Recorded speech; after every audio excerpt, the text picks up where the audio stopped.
Hey everybody, Boris at Forex. Welcome to the crosses section for October 1 to October 5, 2018. And story in the crosses this week is actually kind of interesting because we have weak against strong, and then we also have, I think, a very interesting recovery trade that very few people are watching that in some ways is one of my favorite cross trades for the week. Let's get to the list and let me show you what I have in mind. So the most obvious, cleanest momentum trade right now is CAD to the weak, CAD to the strong, pound to the weak. Pound CAD really looks like a downside momentum trade. 170 resist, 166 to support. We're about midpoint there, so there's a lot of room to go to the downside. I'll show you the charts in just 1 second. Aussie Kiwi is a holdover from last week simply because I just find it intriguing. Not so much that it's a trade, but it's a trigger trade. It's very much in this 108.50, 109.50 zone. And to me, a break on the upper or the lower end of this zone is going to be very telling as far as momentum goes. So I'd like to put this on my watch list to see if we break one way or the other, because then I think you have a very serious continuation potential. But perhaps the most interesting trade of the week was the recovery in Euro Swiss today. Massive recovery off the lows. Looks very bullish to me and certainly has potential out here to get up to 14.50. Let's take a look at the charts here and see how they go. So let's start with my favorite. Euro Swiss holding the 20, holding the 500, basically basing at the short SMA, long SMA, a holding bid here.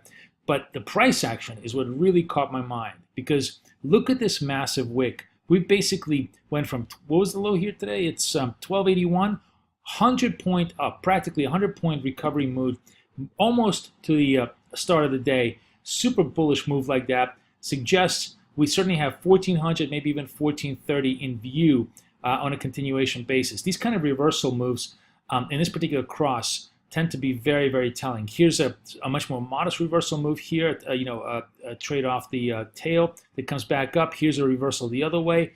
This is a much stronger signal.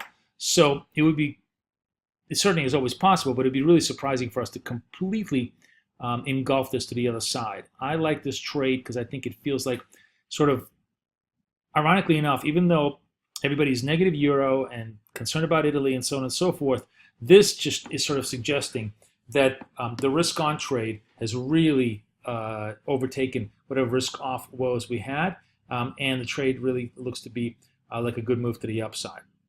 Now, the Aussie, let me just switch over to the crosses here, and I'll just bear with me.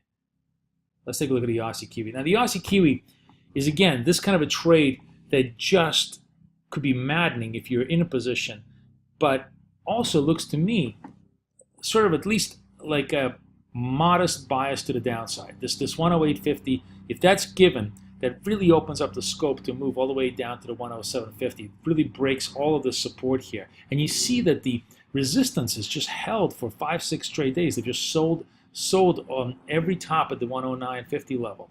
So watching this very carefully, I suppose if the RBA is relatively dovish, maybe that's the trigger. It's hard to say what's really moving Aussie Kiwi these days on a fundamental basis. But if you watch the technicals here, I think if this cracks, this really gives you an opportunity for further downside movement.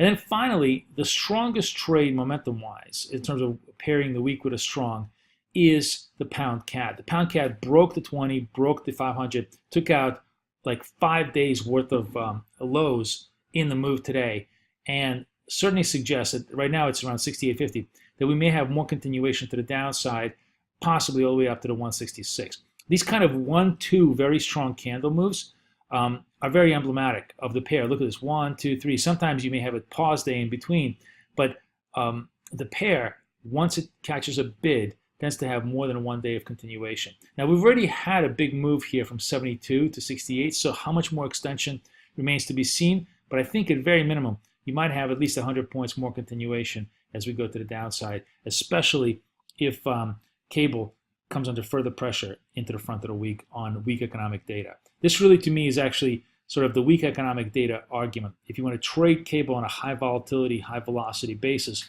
off of any kind of data that disappoints, this is going to be the trade for next week. Wish you guys the best luck, best trading. Boris, over and out.